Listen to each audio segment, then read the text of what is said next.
গ্রামের নাম শীতল ছায়া। অমাবস্যার নিষিদ্ধ অন্ধকারে ঢেকে আছে বিস্তীর্ণ চরাচর, পথঘাট জনমানবহীন। এখনো তেমন একটা রাত হয়নি, সবে 9টা বাজে। তবু এর মধ্যেই গাঁয়ের সকলের বাড়িতে আলো নিভে গেছে। তেলের কুপিটুকুও কোথাও জ্বলছে না।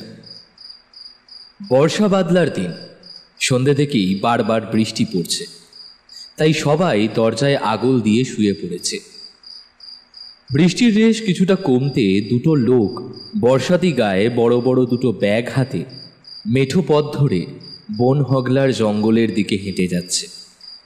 বেশ কিছুটা গভীরে যাওয়ার পর একটা পরিত্যক্ত নলকূপের কাছে দাঁড়িয়ে ব্যাগগুলো নামিয়ে ধপ করে মাটিতে বসে হাঁপাতে থাকে। কিছুক্ষণ বিশ্রাম নিয়ে উঠে দাঁড়ালো দুজনে। ওদের মধ্যে ন্যাপা নামের ছেলেটি ব্যাগ থেকে মাটি খোঁড়ার সাজ সরঞ্জাম বের করে কোদালের সাহায্যে মাটি খুঁড়তে লাগলো। খানিকক্ষণ কোদাল চালানোর পর ন্যাপার হাঁফ ধরে গেল। একটু দম নিয়ে সঙ্গে থাকা ছেলেটির উদ্দেশ্যে বলল, ভোলা, আমি আর পারছি নে, ওই ব্যাগগুলো সব বাড়ি ছিল, বইতে গিয়ে কাঁধে ব্যথা হয়ে গেছে, ঠিক মতো নিঃস্ব হতে পারছি নে রে। এবার তুই বাকিটা খুঁড়ে দেখ। একবার যখন ওস্তাদের মাথার বোকা নড়ে উঠেছে আর রেহাই নেই, যে মাটি খুঁড়ে দেখতেই হবে। কী সব এলোমেলো স্বপ্ন দেখেছে তা জানি নে, বলে লাশ নাকি এখানে নেই, উধাও হয়ে গেছে। তা আবার হয় নাকি? হ্যাঁ, যত সব ভুলভাল স্বপ্ন দেখেছে, এখন এই জল কাদার মধ্যে রাত বেড়েতে মুদের হ্যাপা সামলাতে হচ্ছে।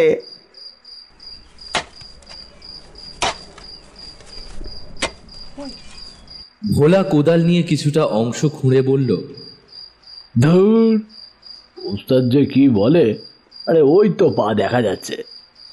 আরে কষ্ট করে বেশি করে লাভ কি? হ্যাঁ, চল এখান থেকে কেটে পড়ি। আরে জায়গাটা ভালো নয় গো। হ্যাঁ রে বুতো, ঠিক করেছিস, চল মাটি ফেলে গর্তখান বুঝিয়ে দি। দুজনে হাত লাগিয়ে দ্রুত মাটি বুঝিয়ে জঙ্গল থেকে বেরিয়ে যাচ্ছিল। এমন সময় পিছন থেকে প্রবল ডানা ঝাপটানোর শব্দ শুনে ওরা ঘাড় ঘুরিয়ে পিছনে ফিরে তাকালো। একটা বিশাল আকারের বিকট দর্শন নিশাচর পাখি এইমাত্র চাপা দেওয়া গহ্বরের ঢিপির ওপর বসে ডানা ঝাপটাচ্ছে। ওদের দেখে কর্কশ স্বরে চেঁচাতে চেঁচাতে উড়ে এল। পাখিটার ভয়ঙ্কর আক্রমণাত্মক চেহারা দেখে ওরা ভয়ে ছুটে পালাতে গেল, কিন্তু তার আগেই তাদের পায়ের তলা থেকে মাটি সরে গেল। দুজনে মুখ থুবড়ে পড়ে যাওয়ার সাথে সাথে মাটির তলা থেকে হাড় হিম করা গর্জন ভেসে এলো তাদের কানে। আত্মরক্ষার কোনো সুযোগ পেল না তারা। ওঠার ব্যর্থ চেষ্টা করতেই ঢিবির ভেতর থেকে দুটো লোমশ কদর্য হাত বেরিয়ে এসে ওদের চেপে ধরল।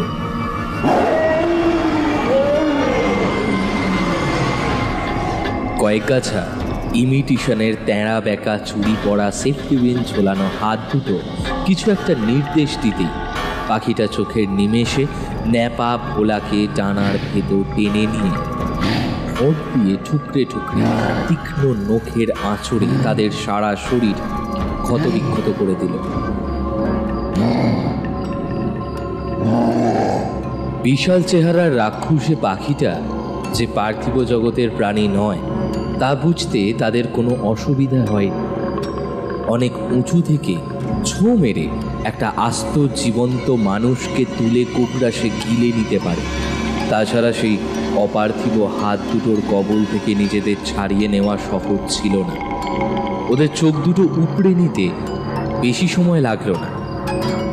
ঠোঁট আর নখের ক্রমাগত আঘাতে ইতিমধ্যে দুজনের চোখ, মুখ এবং শরীর থেকে রক্তক্ষরণ শুরু হয়ে গেছিল।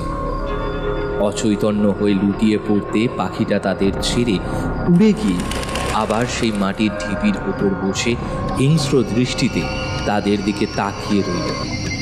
হাত দুটো ধীরে ধীরে মাটির নিচে অদৃশ্য হয়ে গেল আবার।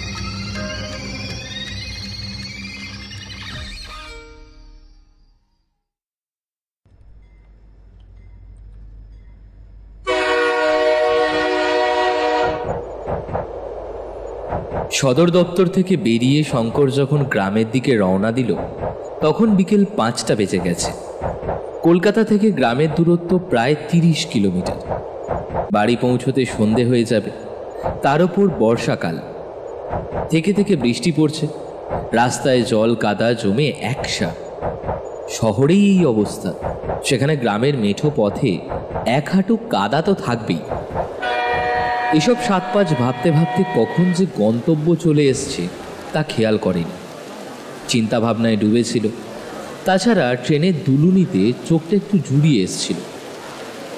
চেনা ফল বিক্রেতা জগুয়া তাকে ডেকে বলল, এই যে বাবু, স্টেশন এসে গেছে তো, উঠে পড়ুন। জগুয়ার ডাকে শঙ্করের সম্বিত ফিরে এলো।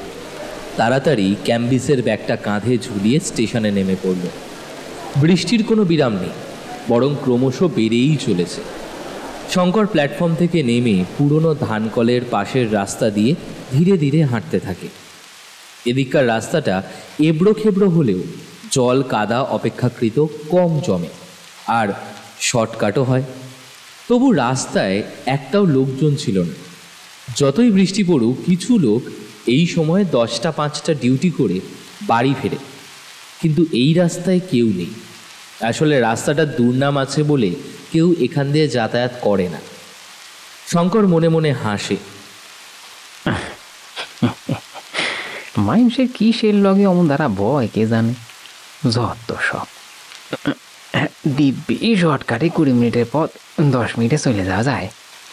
যাইগে মোর অত দরকার কি বাপু, জল ধারে যাওয়ার আগে বালে বালে ঘরে ঢুকতে পারলি মাইসা যাই।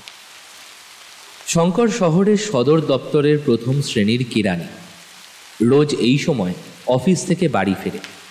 যাই হোক, বৃষ্টি হলেও ঠান্ডা হাওয়া দিচ্ছে। খোশ মেজাজে আপন মনে গুনগুন করে গান গাইতে গাইতে এগিয়ে যেতে লাগলো। শ্রাবণ বর্ষণে সঙ্গীতে রিমঝিম রিমঝিম রিমঝিম। সামনেই কেতকী আর ঢোল কলমির ঝোঁক। সেখানে আসতেই হঠাৎ খুব কাছেই কোথা থেকে কোদাল দিয়ে কপ কপ করে মাটি কোপানোর শব্দ ভেসে এলো। তারপরেই ঝুপঝুপ করে মাটি ফেলার শব্দ হলো। এই আবার কি, এই বাদলা দিনে বর সন্ধেবেলায় কোন ড্যাকরা আবার মাটি কোপাইতেছে রে? ব্যাপারখানা কি, একবার দেখতে হচ্ছে তো। এই বলে শঙ্কর সেই শব্দের উচ্চ লক্ষ্য করে হাঁটার গতি বাড়িয়ে দিল। পাশেই হোগলা পাতার জঙ্গল থেকে শব্দটা আসছে। শঙ্করের পকেটে সবসময় একটা পেন্সিল টর্চ মজুদ থাকে, সেটা জ্বালিয়ে এগিয়ে চলল জঙ্গলের দিকে। হোগলা পাতা, বট, অসত্য, ফণি, মনসা সব মিলেমিশে একেবারে ঠাসাঠাসি জঙ্গলে পরিণত হয়েছে। ঝোপঝাড় ঠেলে ঠুলে কোনো মতে এগিয়ে গেল সে। একটা হিস হিসে শব্দ হচ্ছে অনেকক্ষণ ধরে। শঙ্কর জল ঢোড়া সাপ ভেবে তেমন আমল দিল। সে গ্রামের ছেলে, তাই আশেপাশে 2-4টে সাপখোপ থাকলেও তার কিছু যায় আসে না। এদিকে আওয়াজটা খানিক আগে পর্যন্ত খুব কাছেই হচ্ছিল, কিন্তু এই মুহূর্তে সেটা যেন ক্রমশ পিছিয়ে যাচ্ছে, একটু দূর থেকে আসছে। কি আর করা, অগত্যা ঝোপ ঠেলে আরও কিছুটা এগিয়ে যেতে হলো। ইতিমধ্যে মেঘ সরে গিয়ে চাঁদ উঠেছে, তবে আলোয় তেমন জ্যোতি নেই। সেই মলিন আলোয় দেখতে পেল একটা পরিত্যক্ত নলকূপের পাশে মাটি কুপিয়ে একটা ছোটোখাটো গহ্বর খোঁড়া হয়েছে, কিন্তু কাউকে আশেপাশে দেখা যাচ্ছে না। অথচ শব্দটা ওখান থেকেই আসছিল। এদিক ওদিক উঁকিঝুঁকি মেরে অনেক খুঁজেও কাউকে দেখতে পেল না। কিন্তু পরক্ষণেই একটা রক্ত জল করা দৃশ্য দেখে শঙ্করের গায়ের লোম খাড়া হয়ে গেল। কেউ নেই, শুধু কোদালটা আপনা আপনি মাটি কোপাচ্ছে, ঝুপঝুপ করে মাটি ফেলছে গহ্বরের পাশে। এমন সময় কারোর পায়ের শব্দ কানে এলো। 2টো লোককে এদিকেই এগিয়ে আসতে দেখে শঙ্কর একটা বটগাছের গুঁড়ির আড়ালে লুকিয়ে রইল। ততক্ষণে কোদালের শব্দ থেমে গেছে। লোক 2টো গহ্বরের কাছে এসে দাঁড়াতেই তাদের পেছনের ঝোপ থেকে 2টো হিংস্র সাপদের মতো চোখকে জ্বলে উঠতে দেখা গেল। শঙ্কর প্রথমে ভেবেছিল হায়না কিংবা শেয়াল হবে, কিন্তু কয়েক সেকেন্ডের মধ্যেই তার ভুলটা ভেঙে গেল।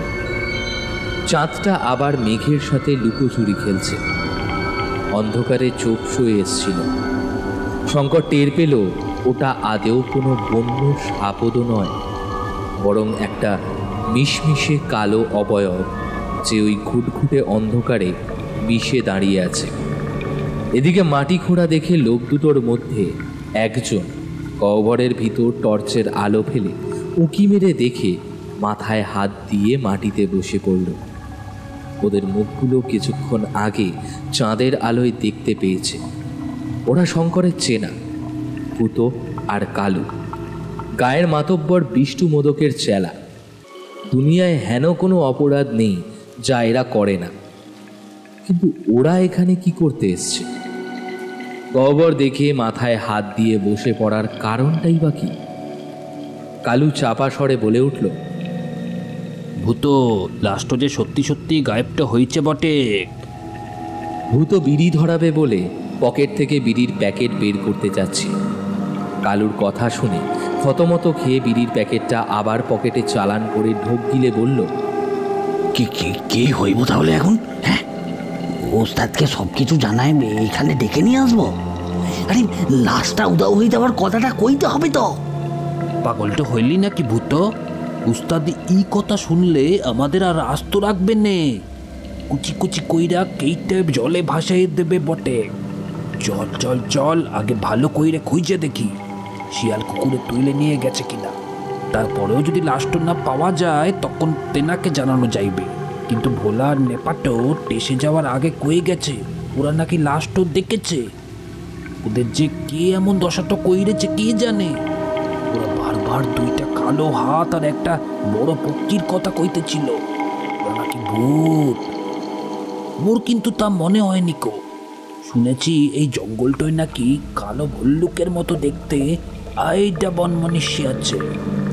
আর বন মোরগগুলান তো ইয়া বড় বড় হয়, ওদেরই দেখেছে হয়তো। শঙ্কর চমকে উঠল লাশের কথা শুনে। বেশ গোলমেলে ব্যাপার। ওরা দুজন মোটেই সুবিধের লোক নয়। একবার ওরা উপস্থিতি টের পেলে হাসিয়ে দেবে। অতএব এইসব ঘটনায় না জড়ানোই ভালো। তাই ওখানে দাঁড়িয়ে থাকা আর উচিত হবে না ভেবে শঙ্কর পা টিপে টিপে জঙ্গল থেকে বেরিয়ে যেতে উদ্যত হলো। যেতে যেতে বারবার ঘাড় ঘুরিয়ে পেছনে তাকিয়ে সেই কালো ছায়া মূর্তিটিকে খুঁজে দেখার চেষ্টা করছিল, যদি তার পিছু নিয়ে থাকে সেই ভয়। কিন্তু কাউকে দেখা গেল না। শুনশান বন পথ দিয়ে হাঁটতে হাঁটতে হাঁফিয়ে ওঠে শঙ্কর। সামনে একটা পাকুড় গাছের নিচে খানিক বিশ্রাম নিতে বসে পড়ে। আর ঠিক সেই মুহূর্তেই একটা প্রবল হুঙ্কারে গোটা বনভূমি থরথর করে কেঁপে ওঠে। কি ভয়ঙ্কর সেই গর্জন! ভয়ে আতঙ্কে হৃৎস্পন্দন দ্রুত বেড়ে যায়। শঙ্করের বুক ধড়াস ধড়াস করতে থাকে। ছুটে পালাবার শক্তি তার ছিল না। সেই জান্তব হুঙ্কার তখনও থামেনি, বরং ওটা তার দিকেই এগিয়ে আসছে। শঙ্কর ইষ্ট নাম জপ করতে থাকে।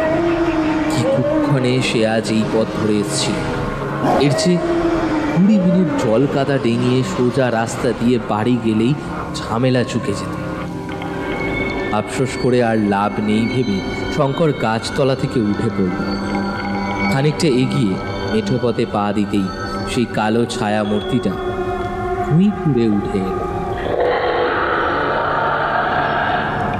কি বিভৎস ভয়ঙ্কর তার চেহারা! চোখ দুটো জবা ফুলের মতো টকটকে লাল। নাক মুখ দিয়ে অপার্থিব হুঙ্কারের শব্দ বেরিয়ে আসছে। সারা গায়ে গভীর ক্ষত। মণিবিহীন নিষ্প্রাণ চোখে ধিকি ধিকি ক্রোধের আগুন জ্বলছে। সে শঙ্করের পথ আটকে দাঁড়ালো। শঙ্কর কিংকর্তব্য বিমূঢ় হয়ে দাঁড়িয়ে আছে। তার গলা দিয়ে একটিও শব্দ বেরোল না। পা দুটো মাটিতে গেঁথে আছে অনেক আগেই। এই অবস্থায় সামনে থেকে একটা কালো জোব্বা পরা সাইকেল আরোহীকে তীর বেগে ছুটে আসতে দেখল। বোঝাই যাচ্ছে এক্ষুনি ওকে ধাক্কা মেরে বেরিয়ে যাবে। লোকটা কানা নাকি? মাটি থেকে পা সরাতে না পেরে শঙ্কর মনে মনে প্রমাদ গুণে ভয়ে চোখ বুঝে ফেলেছিল। হৃৎপিণ্ড এক ধাক্কায় লাফিয়ে একেবারে গলার কাছে উঠে এসছে। আচমকা প্রবল আর্তনাদ।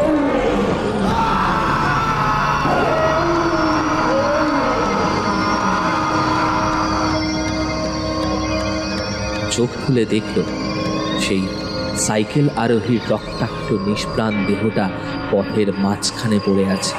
সাইকেলটা দুয়াতখানা হয়ে একটু দূরে কেতকীর ঝোপের ধারে পড়ে আছে। দেখলেই বোঝা যায় কেউ প্রবল আক্রোশে সাইকেলটা ছুঁড়ে ফেলে দিয়েছে। সেই ছায়ামূর্তির আর দেখা পাওয়া গেল না। যেমন হঠাৎ করে ভুঁই পুঙড়ে উঠেছিল, ঠিক তেমনই হঠাৎ করেই উধাও হয়ে গেল। ঘটনার আকস্মিকতায় শঙ্কর সেই নিহত সাইকেল চালকের কথা ভুলেই গেছিল। সাইকেল চালকের মরণ চিৎকারে ইতিমধ্যে অনেক লোকজন জড়ো হয়েছে। তারা সেই মুখে হেট্টি বাঁধা কালো জোব্বার আড়ালে থাকা লোকটাকে পাশ ফিরিয়ে মুখের ঢাকা এক টানে খুলে দিতেই প্রতিবেশী লালুবাবু চাপা আর্তনাদ করে উঠলেন। নিহত ব্যক্তিটি নাকি লালুবাবুর পিস্তুত ভাই যতীন। তিনি কপাল চাপড়ে বলতে লাগলেন,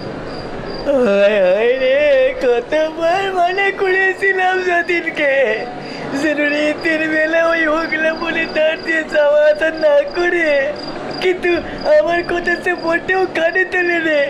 কথা শুনলে এমন ভাবে এমনি করে ফেরাটা যেত নে রে। সবই আমার পোড়া কপাল। এখন পিসিমাকে কিভাবে সে সামলাই। বিলাপ করতে করতে তিনি কয়েকজন লোককে নিয়ে পিসিমার বাড়িতে খবর দিতে গেলেন।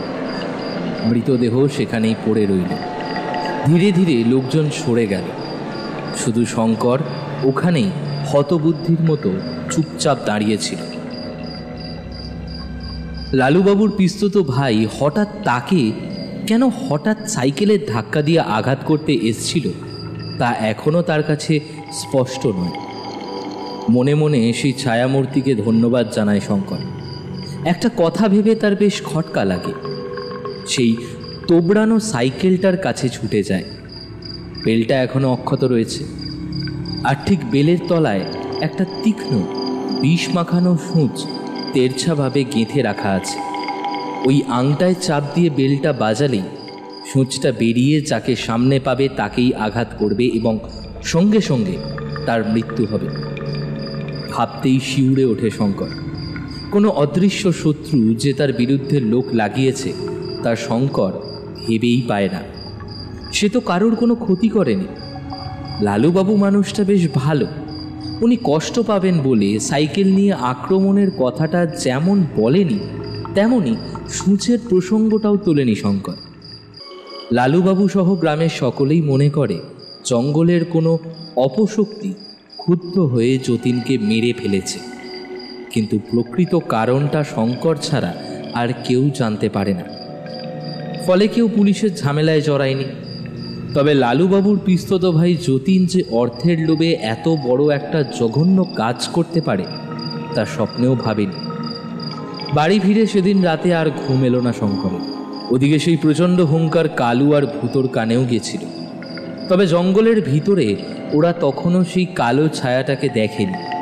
নিজেদের মধ্যে কথা বলতে বলতে লাশের সন্ধানে সামনে আরও গভীর জঙ্গলের দিকে এগিয়ে যাচ্ছিল। হুঙ্কার শুনে ভূত ভয়ে সিঁটিয়ে গেল। কালু বলল, ডরাস নে ভূত, ওই বন মনীষীর আওয়াজই বলেই মনে হইতেছে। কিন্তু কালুর ভাবনাকে মিথ্যে করে দিয়ে আচমকা দুটো কালো হাত এসে ওদের কাঁধ খামচে ধরে। কয়েক গাছা চুরি পড়া সেই সেপ্টিপিন ঝোলানো কদর্য হাত দুটো ওদের মুন্ডু দুটো উপড়ে নিয়ে সামনের ঝোপে ছুঁড়ে ফেলে দিল। ধর দুটো কিছুক্ষণ ছটফট করতে করতে স্থির হয়ে গেল চিরদিনের জন্য। তারা শেষ আর্তনাদটুকুও করার সুযোগ পেল না।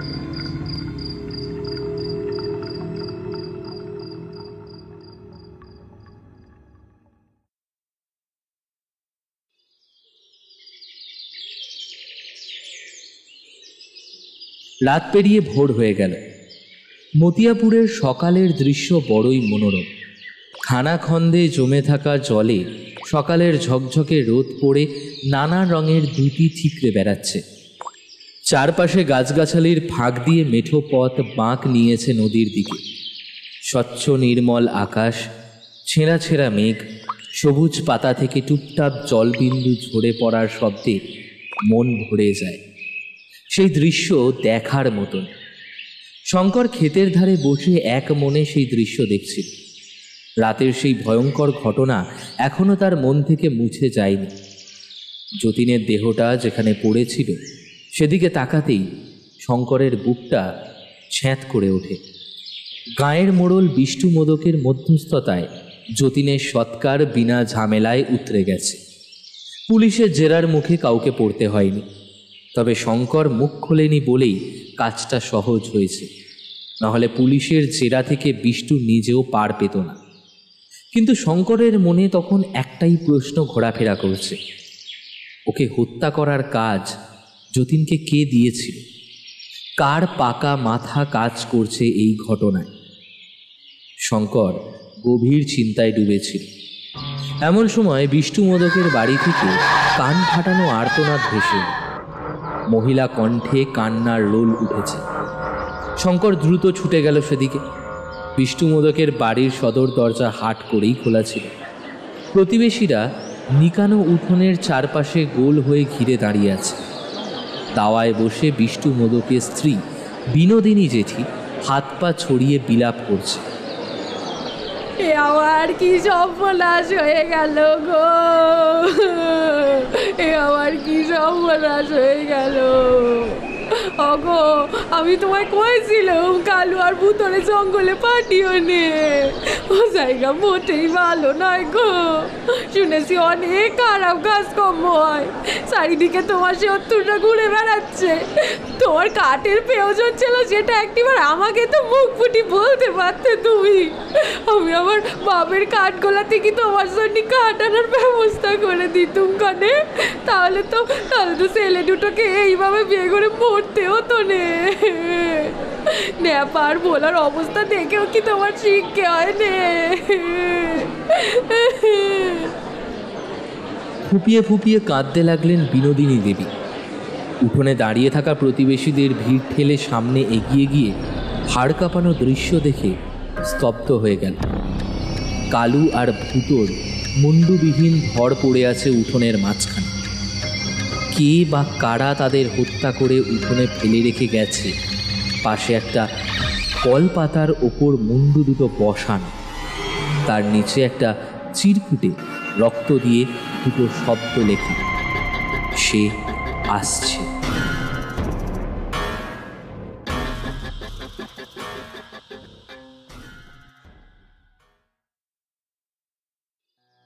বিষ্টু মোদকের দলে লোকের অভাব ছিল না, তবে তার সন্তানের অভাব ছিল। তাই স্ত্রী বিনোদিনী কালু আর ভূতকে স্নেহের চোখে দেখতেন। তাকে বিষ্টু মোদক জানিয়েছে কালু আর ভূতকে জঙ্গল থেকে কাঠ কেটে আনার কাজে পাঠিয়েছিল সে। তা থেকে বিনোদিনী দেবীর ধারণা হয়েছে কোনো শত্রুপক্ষ তা জানতে পেরে ওদের পিছু পিছু যায়, তারপর ওদের এমন নৃশংসভাবে হত্যা করে তাদের বাড়ির উঠোনে ফেলে রেখে যায়। কিন্তু যে কারণেই তাদের মৃত্যু হয়ে থাকুক, শঙ্কর জানে ওরা মোটেও কাঠ কাটতে যায়নি, ওদের মাটির নিচে থাকা সেই লাশের সন্ধান। স্ত্রীকে মিথ্যে বলে লোকটা চোরা কারবার খুলে বসেছে, জঙ্গলটাকে মানুষ খুনের ডেরা বানিয়েছে। ওদের সাথে যা কিছু ঘটেছে শঙ্কর জঙ্গল থেকে বেরিয়ে আসার পরপরই ঘটেছে। হয়তো যতীনের আর্তনাদের আড়ালে সেই আর্তনাদ চাপা পড়ে গেছে। কিন্তু কালু আর ভূতকে যদি জঙ্গলের সেই অশরীরী ছায়ামূর্তিটা মেরে থাকে, তাহলে যতীনকে কে মেরেছে? বিষ্টু মোদকের বাড়ির পরিবেশ ঠিকঠাক লাগছিল না। শঙ্কর ওখান থেকে বেরিয়ে এল। পথে লালুবাবুর সাথে দেখা হয়ে গেল। যতীনের মৃত্যুতে তিনি বেশ ভেঙে পড়েছেন। তার চোখ মুখ থেকে এখনো শোকের ছায়া যায়নি। একটা দীর্ঘশ্বাস ফেলে লালুবাবু বললেন, আমাদের এই শীতল ছায়া গ্রাম যতটা শান্ত নিবিড় ছিল, এখন ততটাই অশান্ত হয়ে উঠছে বাবা শঙ্কর। এতগুলো মানুষের হত্যার আড়ালে কি কোনো একজনই আছে নাকি নাকি এই একেরে অন্য কেউ আলাদা করে কারণে ন্যাপার ভোলা ভিন গায়ের ছেলে, তবু ওদের হত্যে তো এই সেতল ছায়ার জঙ্গলই হয়েছে। ওরা সব বিষ্ণুর দলের লোক, তবে সেই হত্যের খবরটা কিন্তু এতদিন গায়ের কেউই জানতো নে। বিনোদিনী কাঁদতে কাঁদতে ওদের কথা কান কয়ে ফেললে, আজ হক করে জানতে পারলে। কানা ঘুষে শুনতে পেলুম বিষ্ণু নাকি খপ্পর পেয়ে ওদের ওই জঙ্গলে পুঁতে দিয়েছে। তবে আজ কালু আর ভূত দেহ পুঁতে ফেলার উপায় ছিল নে, কিন্তু আমাকে যতীন সে তো কারো সাথে পাশে থাকতো নে। তবে তাকে কে হত্যে করলো, কি কারণেই বা হত্যে করলো? তুমি তো ওকেন দিয়েই ফেরো, তুমি কি কাউকে দেখেছিলে বাবা? শঙ্কর ফাঁপড়ে পড়ে গেল। বয়স্ক মানুষটাকে মিথ্যে বলে ঠকাতে মন চায় না, অথচ সত্যিটা যে আরও ভয়ানক। যতীনের কথা কি করে মুখ ফুটে বলবে তাকে? হৃদরোগে আক্রান্ত মানুষটা যদি শোনে যতীন শঙ্করকে খুন করতে এসেছিল, সেই সময় কোনো এক অশরীরীর হাতে তার মৃত্যু হয়েছে, তবে কি তিনি সেই আঘাত সহ্য করতে পারবেন? শঙ্কর বাধ্য হয়ে দুপাশে মাথা নেড়ে চলে গেল। এড়িয়ে যাওয়া ছাড়া আর কোনো উপায় ছিল না। ওদিকে কালু আর ভূতর মুন্ডুহীন দেহ নিয়ে বেলার দিকে দলবল সহ শ্মশানের দিকে রওনা হলো বিষ্ণুমোদক। যাওয়ার পথে গায়ের পুরোহিত হরিহর বারুজ্যের সাথে দেখা হয়ে গেল। হরিহর বললেন, মুন্ডু কেটে হত্যা করেছে, বিশেষ ক্রিয়া সম্পন্ন করে তবেই ওদের দেহ পোড়াতে হবে, নইলে ওদের আত্মা শান্তি পাবে না, এই আমি বলে দিলাম। পরে আমায় যেন দোষ দিও না। বিষ্ণুমোদক সেসব কথার ধার ধারে না, সে শ্মশানে চলে যায়। শ্মশানে বেশ ভিড় ছিল। অন্যান্য শ্মশান যাত্রীরা মরদেহ পুড়িয়ে এক এক করে চলে গেল শ্মশান থেকে। শ্মশান একসময় নির্জন ফাঁকা হয়ে গেল, কিন্তু কালু আর ভূতর চিতা সাজিয়ে মুখে আগুন দিতেই প্রত্যেকে এক মিশমিশে বিশাল চেহারার কালো লোমশ কুকুর এসে চিতার চারপাশে প্রদক্ষিণ করার মতো করে পাক দিয়ে ঘুরতে লাগলো। কুকুরটার দু চোখ থেকে ক্রোধের আগুন ঝরে পড়ছে। হিংস্র দৃষ্টিতে একবার সেই চিতার দিকে দেখছে, একবার বিষ্ণু আর রাখালের দিকে তাকাচ্ছে। বিষ্ণুমোদক কুকুরটাকে দেখে ভয়ে ভয়ে বলল, এ কি রে রাখাল, এই কুকুরটা মুখের গায়ে কোত্থেকে এলো বটে? হ্যাঁ, আগে তো কখনো শ্মশানের আশেপাশে দেখিনি। ওটাকে তাইরে দে, ওর ভাব গতিক সুবিধার লাগছে নে। দেখেছিস জ্বলন্ত চিতের দিকে কেমন রাগি চোখে তাক হয়ে আছে, দেখেছিস? রাখাল নিজেও একই কথা ভাবছিল। বিষ্ণুর কথা শুনে একটা পোড়া কাঠ নিয়ে হ্যাট হ্যাট করে কুকুরটার দিকে তেড়ে গেল। বিষ্ণু এক দৃষ্টে চিতার দিকে তাকিয়েছিল। আচমকা রাখালের কান ফাটানো চিৎকার শুনে সে দেখল কুকুরটা হুঙ্কার দিয়ে রাখালের ঘাড়ের ওপর ঝাঁপিয়ে পড়ে ঘেক করে এক মরণ কামড় বসিয়ে দিয়েছে। কুকুরটার আচরণ স্বাভাবিক নয়, ওর ভয়ঙ্কর চেহারা, চলন্ত দৃষ্টি আর হুঙ্কার শুনে দলের সকলেরই প্রচণ্ড ভয় হয়ে গেল। এদিকে রাখাল পরিত্রাহী চিৎকার করছে। কুকুরটার হাত থেকে রাখালকে বাঁচাতে সাহসে কুলোয় না বিষ্ণুমোদকের। শিরদাঁড়া দিয়ে হিমেল স্রোত বয়ে যায়। কুকুরটা কোনো অপদেবতা নয় তো? অন্য সময় ভূত পেতে বিশ্বাস না করলেও এই পরিস্থিতিতে হঠাৎ ভয়টা কেমন করে গ্রাস করে তাকে। দলের একজন সাহস করে উঠে গিয়ে একটা জ্বলন্ত কাঠ কুকুরটার দিকে ছুঁড়ে মারতেই সেটা এক লাফে কোথায় যেন অদৃশ্য হয়ে গেল। সবার মুখে হাসি ফুটে উঠল। বিষ্ণু মনে মনে বলল, শুধু শুধু ভয় পেল, অপদেবতা হলে কখন হকলের ঘাড় মটকে দিত। বেটা সাধারণ একটা কুত্তা, ভয় পাইলে গেল। চেহারাটা ভয়ঙ্কর বলে ডর লাগছিল। যাইগে এখন তো ওটার সামনে নাইকো। হ্যাঁ। রাখালের ঘাড় থেকে রক্ত ঝরছে। চিতার ধিকি ধিকি আগুনের দিকে তাকিয়ে বিষ্ণুমোদক তার দলের লোকেদের বলল, তোরা রাখালকে নিয়ে ঘরটাতে ফিরে যা, মুখে একবার জঙ্গলটাতে যেতেই হবে। নিজের চোখে দেখে আসতে চাই লাস্ট ওখানে আসে কি লাই। ওখানে গেলে কি ওদের হত্যে করছে সেটাও জানা যেতে পারে। রমেন, তুই আমার সাথেই থাক, বাকিরা চলে যা। বিষ্টুর আদেশে সকলে রাখালকে নিয়ে শ্মশান থেকে বেরিয়ে গেল। বেশ নিশ্চিন্ত মনেই বিষ্টু সাগরেদ রমেনকে নিয়ে জঙ্গলে প্রবেশ করল। কিন্তু সেই গহ্বরের কাছে গিয়ে সে ভয় পেয়ে যায়।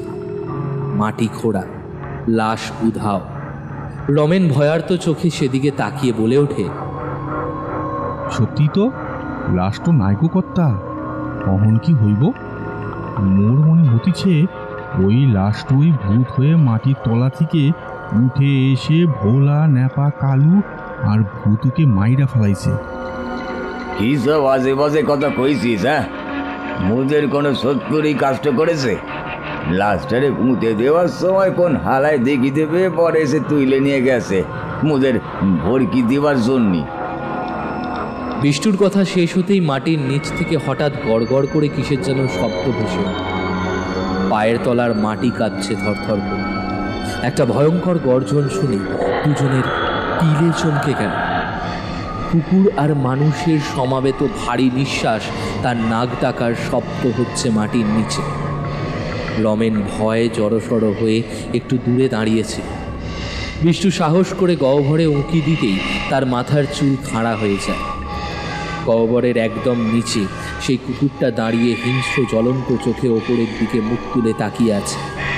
তার গলা দিয়ে ঘেউ ঘেউ শব্দের বদলে ওই ভয়ঙ্কর আওয়াজটা ভেসে আসছে। বিষ্টু ভয়ে চোখ বুজে ফেলে। রমেন এসে তাকে ধরে না ফেললে এতক্ষণে সে গর্তে পড়ে যেত।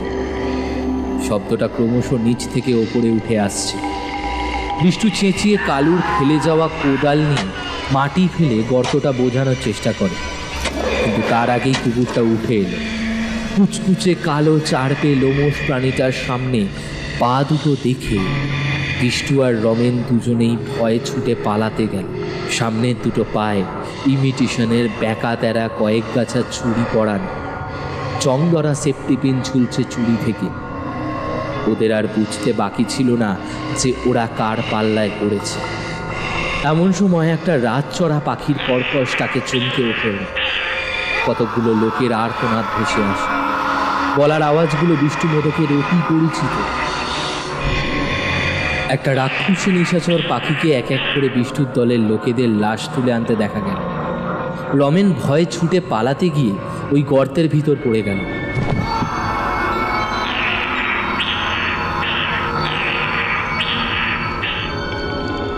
শেষ আর্তনাদটুকু চাপা পড়ে গেল রাতচড়া পাখিটার কর্কশ চিৎকারের আড়ালে। গোটা জঙ্গলে বিষ্টু মোদক একা দাঁড়িয়ে আছে, পালাবার পথ নেই।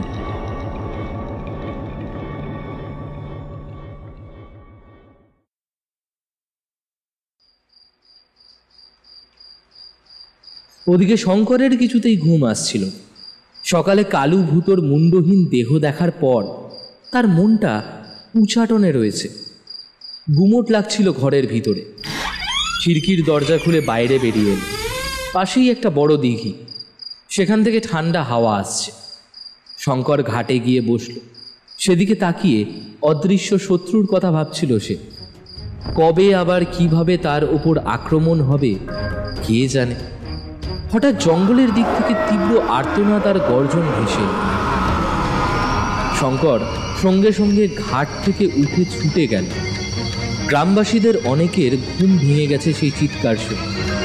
শঙ্করের সাথে তারাও লাঠি সোঁটা, বল্লম ইত্যাদি নিয়ে এগিয়ে গেল জঙ্গলের দিকে। সেখানে পৌঁছে তারা সবাই দেখল ওই গহ্বরের সামনে একটা বিশাল কুকুর দাঁড়িয়ে আছে। একটা ছায়া ছায়া অবয়ব বেরিয়ে এলো সেই কুকুরের শরীর থেকে। শঙ্কর ছায়ামূর্তিটিকে দেখে চিনতে পারে। এই ছায়ামূর্তি ভুঁই ফুঁড়ে উঠে যতীনকে মেরে সাক্ষাৎ মৃত্যুর হাত থেকে রক্ষা করেছিল। ছায়ামূর্তিটা ধীরে ধীরে রূপ বদলাতে শুরু করেছে। কয়েক সেকেন্ডের মধ্যেই ভিতর থেকে বেরিয়ে এলো একটা ভীষণ দর্শন নারী মূর্তি। মাথার সামনেটা পুরো ফাঁকা, কয়েক গাছি পোড়া চুল কপালের ওপর লেপ্টে আছে। মুখের চামড়া পুড়ে গিয়ে একপাশের গাল থেকে চোয়াল খুলে হাড়গোড় বেরিয়ে পড়ছে, ঠিক যেমন কঙ্কালের মুখ। সারা গায়ে ক্ষতবিক্ষত পোড়া দাগে ভর্তি। কোটরগত নিষ্প্রাণ চোখ দুটো অগ্নিকুণ্ডে পরিণত হয়েছে। প্রথমে তাকে চিনতে না পারলেও তার হাতের কয়েক গাছা তোবড়ানো চুড়ি আর জংভরা সেফটিপিন দেখে শঙ্কর চারপর্নায় চমকে উঠল। মালিনীর কথা মনে পড়ে গেল। কিন্তু মালিনীর একই অবস্থা, সে আর বেঁচে নেই। শঙ্করের মাথা ঘুরে গেল, চোখে অন্ধকার দেখল সে। বিষ্ণুমোদক আর তার দলবলের ওপর মালিনীর আত্মার কিসের এত আক্রোশ তা বুঝতে না পেরে বাকরুদ্ধ হয়ে তাকিয়ে থাকে সে। যতীনকেও তো মালিনী তার অতিপ্রাকৃত শক্তির বলে শেষ করে দিয়েছে। বিষ্ণুমোদকের ঘাড় ভেঙে ঝুলে গেছে সেই অতিলৌকিক শক্তির হাতের চাপে।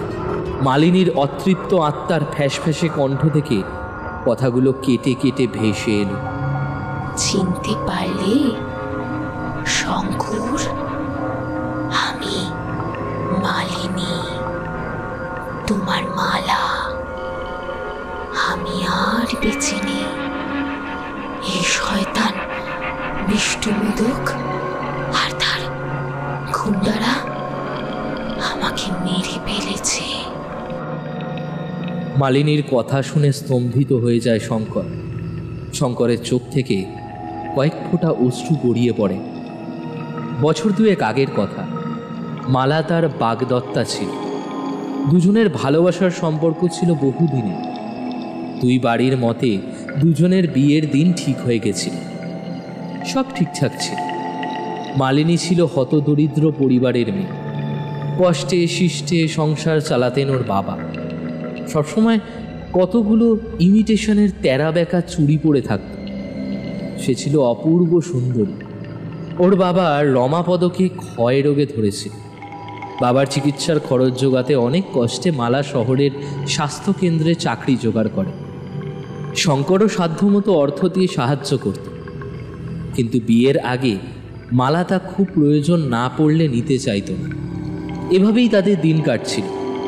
ডিউটি সেরে ফিরতে ফিরতে মালার রাত হয়ে যেত। একদিন ডিউটি থেকে ফেরার পথে মালা হঠাৎ নিখোঁজ হয়ে গেল। আর তার হদিশ পাওয়া গেল না। গ্রামে রটে গেল মালিনী শহরের অন্য কোনো পয়সাওয়ালা ছেলের সাথে ভেগে গেছে। রমাপদ মেয়ের শোকে শয্যাশায়ী হয়ে যায়। তারপর একদিন গলায় দড়ি দিয়ে আত্মহত্যা করে। মালিনী আর ফিরে আসেনি। শঙ্কর তবু নিজের মনকে বুঝিয়ে ওর অপেক্ষাতেই থেকে গেছে। সে জানে মালিনী পালাতে পারে না, হয়তো ফিরে আসবে। তারপর যত দিন যায় ততই তার মনে হতে থাকে নিশ্চয়ই কোনো একটা দুর্ঘটনা ঘটে গেছে যা তাদের কারোর জানা নেই। অতীতের কথা ভেবে অশরীরী মালার দিকে তাকিয়ে চোখের জল ফেলছিল শঙ্কর। অস্ফুটে বলে ওঠে, তোমার এমন দশা কি কইরে হলো মালা? কি ঘটায় সে মানুষের মুখোশ পড়া ওই শয়তানটা? মালার অপার্থিব কণ্ঠ ভেসে আসে। আমি সেদিন রোজকার মতো ডিউটি সেরে 7-8টা নাগাদ বাড়ি ফিরছিল। তাড়াতাড়ি আসার জন্যে পুরনো ধানকলের পাশ থেকে এসে জঙ্গলের ভেতরে ঢুকে পড়েছিল।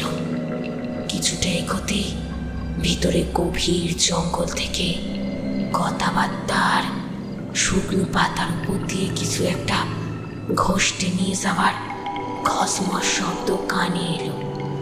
আড়ালে দাঁড়িয়ে দেখলুম এই বিষ্ণুমোদক আর তার সেলারা একটা বড় বস্তা থেকে কারোর লাশ বের করে টুকরো টুকরো করে কাটছে আর হো হো করে উল্লাসে হাসছে। আমি সেই দৃশ্য দেখে সহ্য করতে পারলাম না। মুখ দিয়ে আগ করে হাতকে ওঠার শব্দ বেরিয়ে এলো। সঙ্গে সঙ্গে ওরা আমাকে তাড়া করলো। আমি দৌড়তে শুরু করলাম, কিন্তু ওদের শক্তিকর সাথে পেরে ওঠা আমার দায় ছিল। ওরা আমাকে ধরে দড়ি দিয়ে বেঁধে বিষ্ণুর কাছে নিয়ে গেল। বিষ্ণু নেপা আর ভোলাকে হুকুম দিল, অনেক নিচে অবধি খোঁজ দেখিনি, তারপর ওকে মেরেই গর্তে ফেলে দে। এমনভাবে মারবি যাতে বেঁচে না থাকে। সব শেষে মাটি ফেলে বুঝিয়ে দিবি। ওরা আমার গায়ে অ্যাসিড ঢেলে আমাকে পুড়িয়ে মেরে ওই গর্তে ফেলে দেয়। আর তারপর আমি অতৃপ্ত আত্মা হয়ে ঘুরে বেড়াই। আমার সাথে সাথে আমার প্রিয় রাত চড়া পাখিটাকে ওরা মেরে ফেলেছিল। শুধু তাই নয়, লালু কাকাদের কুকুর ভুলু আমার খুব নেওয়াটা ছিল। হাওয়ায় দেখতে না পেয়ে পরের দিন সে গন্ধ শুকে শুকে ঠিক জঙ্গলে গিয়ে ওই মাটির ঢিপির কাছে হাজির হয়েছিল। বিষ্টুর স্যালারা ভুলুর হাত পা বেঁকে ভয় পেয়ে ওকেও মেরে ফেলে। ওই একই জায়গায় মাটি খুঁড়ে ফেলে দেয়। আমি জঙ্গল দিয়ে যাতায়াত করলেই রাত চড়া পাখিটা আমার চারপাশে উড়ে উড়ে বেড়াতো। আমি ওকে খাবার দিত। বিষ্টুরা যখন আমি মারতে আসে, পাখিটা ওর ঠোঁট আর ধারালো ডানা দিয়ে ওদের আঘাত করেছিল। ওদের দলের একজন ওকে গুলি করে মেরে আমার সাথে এই গর্তে ফেলে দেয়। এই বিষ্টু মতো কি তোমায় মেরে ফেলতে চেয়েছিল। যতীনের অনেক টাকা দরকার ছিল। সে বিষ্টুর কাছে টাকা ধার চায়, কিন্তু বিষ্টু বলেছিল যতীন যদি তোমাকে মেরে ফেলতে পারে তাহলে বিষ্টু ওকে বিনা ধারে টাকাগুলো দান করে দেবে। আর যতীনও তাতে সহজেই রাজি হয়ে যায়। সেই কথা মতো যতীন তোমায় মারতে আসে। শঙ্কর অবাক হয়ে যায়। কিন্তু কিন্তু আমার সাথে বিষ্টুর কিসের শত্রুতা? আমি তো ওর কোনো ক্ষতি করি নাই। তোমার বাবা যে অঢের সম্পত্তি রেখে গেছে তার জন্যে। বিষ্টু মোদক মূর্খের মতো পালাবার চেষ্টা করছিল। গ্রামবাসীদের তাড়া খেয়ে পেছনে নদীর দিকে ছুটে গেল। নদীর ঘাটে সবসময় ওদের একটা নৌকা প্রস্তুত থাকে। ভেবেছিল নৌকা করে পালিয়ে যাবে, কিন্তু নিশাচর পাখিটা তীর বেগে উড়ে গিয়ে আছড়ে ঠুকরে বিষ্টুর মাথাটাকে টানার ভিতর টেনে নিল। বিষ্টুর দম বন্ধ হয়ে এল। মালার আত্মা মুহূর্তের মধ্যে আবার সেই বিশাল আকৃতির ভীষণ দর্শন কুকুরে পরিণত হয়ে গেল। বিষ্টু মোদকের ওপর ঝাঁপিয়ে পড়ে কুটি কুটি করে ছিঁড়ে ফেলে দিল চোখের নিমেষে। লালুবাবু আর সহ্য করতে পারলেন না। অজ্ঞান হয়ে গেলেন যতীনের কীর্তি স্মরণ। ভুলুকে 2-3 বছর আগেই হারিয়েছে। পোষ্য হলো সে রাস্তার কুকুর ছিল। তাই ভেবেছিলেন ভুলু হয়তো নিজের খেয়ালে কোথাও চলে গেছে। তাকে ধরাধরি করে নদীর ধারে নিয়ে যাওয়া হলো। মালিনী বলল, আমার যাবার সময় হয়ে গেছে শঙ্কর, ভালো থেকো। শঙ্কর গহ্বরের একপাশে বসে ভারাক্রান্ত মনে এক দৃষ্টে তাকিয়ে থাকে। ধীরে ধীরে 3টে ছায়ামূর্তি সকলের সামনে মিলিয়ে গেল সেই গহ্বরের ভিতর। গ্রামবাসীরাও তাদের চলে যাওয়ার দিকে এক নিমেষে তাকিয়ে থাকে।